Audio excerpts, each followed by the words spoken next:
Bienvenue dans ce Près de chez nous. Au sommaire, le conseil d'administration de l'Académie internationale de lutte contre le terrorisme s'est réuni ce jeudi 12 juin à Abidjan pour sa 4e session ordinaire. Et le Centre de recherche et d'action pour la paix a inauguré ce jeudi 12 juin son institut de théologie et des sciences des religions. Dans le but d'améliorer l'inclusion financière, surtout en zone rurale, un atelier stratégique réunit les acteurs de la microfinance autour du thème microfinance digitale et conformité, innover, sécuriser, inclure. À l'approche des échéances électorales, la prévention des violences devient une priorité. À travers la campagne Ne te fâche pas, parlons-nous, la chaire UNESCO pour la culture de la paix a réuni jeunes, experts et acteurs de la société civile autour d'un mot d'ordre, le dialogue. Les deux panels s'inscrivent dans une dynamique de déroulement d'une campagne que nous avons initiée. Et cette campagne, c'est Parlons-nous, faut pas se fâcher.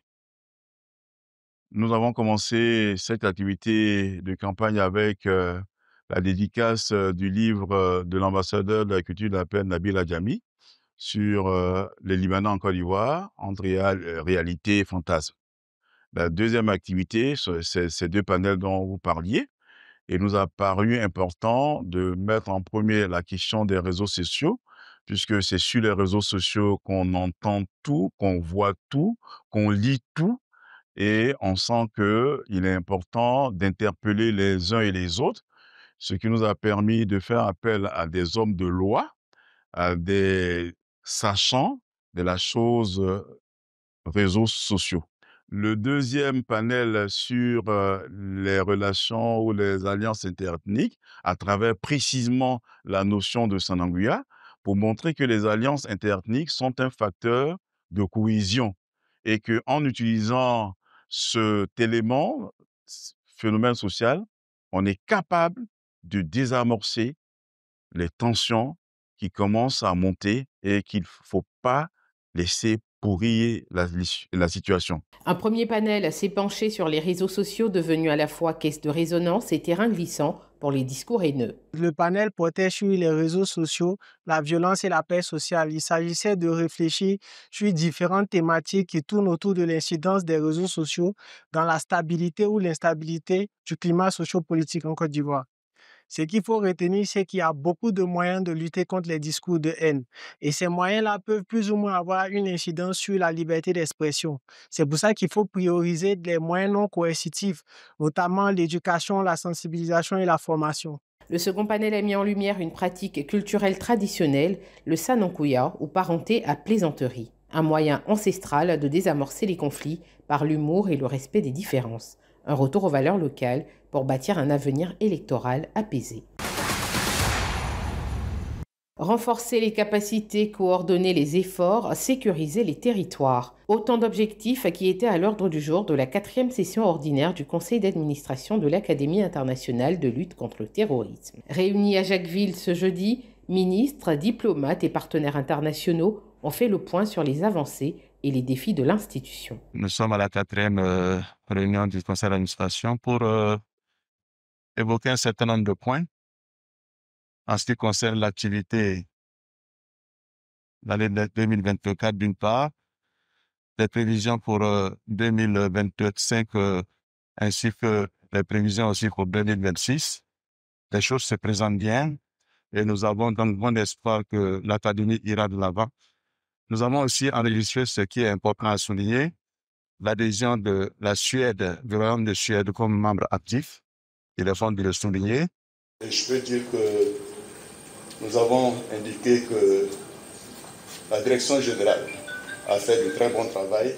Une reconnaissance internationale qui conforte la Côte d'Ivoire dans son rôle d'acteur clé de la sécurité en Afrique de l'Ouest.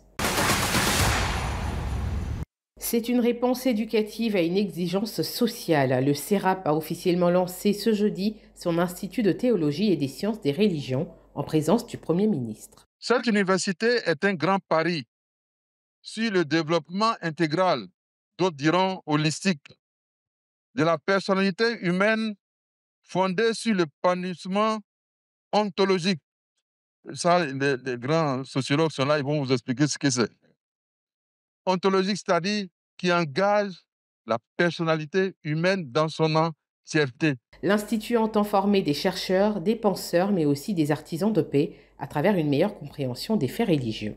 L'Institut de théologie et de sciences des religions ambitionne de répondre aux défis contemporains des sociétés africaines par une trilogie de missions: conseil, expertise, laboratoire. Une nouvelle offre académique au croisement de la foi, de la pensée et de la paix. La transformation numérique gagne du terrain même dans les segments les plus populaires de l'économie. À Abidjan, un atelier stratégique s'est ouvert autour d'un thème crucial: comment digitaliser les systèmes financiers décentralisés pour les rendre plus efficaces et accessibles. L'idée, c'est de donner, je dirais, un levier supplémentaire aujourd'hui aux microfinances ivoiriennes, de leur permettre d'approcher les clients via une approche digitale à 100% et leur proposer du crédit en ligne d'une façon digitale aussi. Les microfinances ont besoin de se conformer à la réglementation de la BCEAO. Cette réglementation demande qu'il ait un niveau, je veux dire, de digitalisation assez avancé. Donc, nous venons de ce pas leur proposer une solution complète qui va leur permettre de gérer leur métier de bout en bout, depuis l'onboarding de leurs clients jusqu'à l'octroi de crédit, je dirais, de façon totalement digitale. Pendant 2 jours, dirigeants d'institutions de microfinance, experts et partenaires échangent sur les meilleures pratiques et les défis du moment. Nous ne pouvons pas développer toutes les infrastructures. Ça a un coût. Les agences et autres. Alors qu'avec les solutions digitales, on peut atteindre toutes nos cibles facilement. On peut faciliter l'utilisation des nouveaux moyens de paiement. Donc voilà pourquoi la digitalisation s'impose aux structures de microfinance en Côte d'Ivoire. Une microfinance repensée à l'heure du numérique pour plus de sécurité, de proximité et d'équité. C'est la fin de ce Près de chez nous. Merci de l'avoir suivi. L'information continue sur cette info et sur cetteinfo.ci.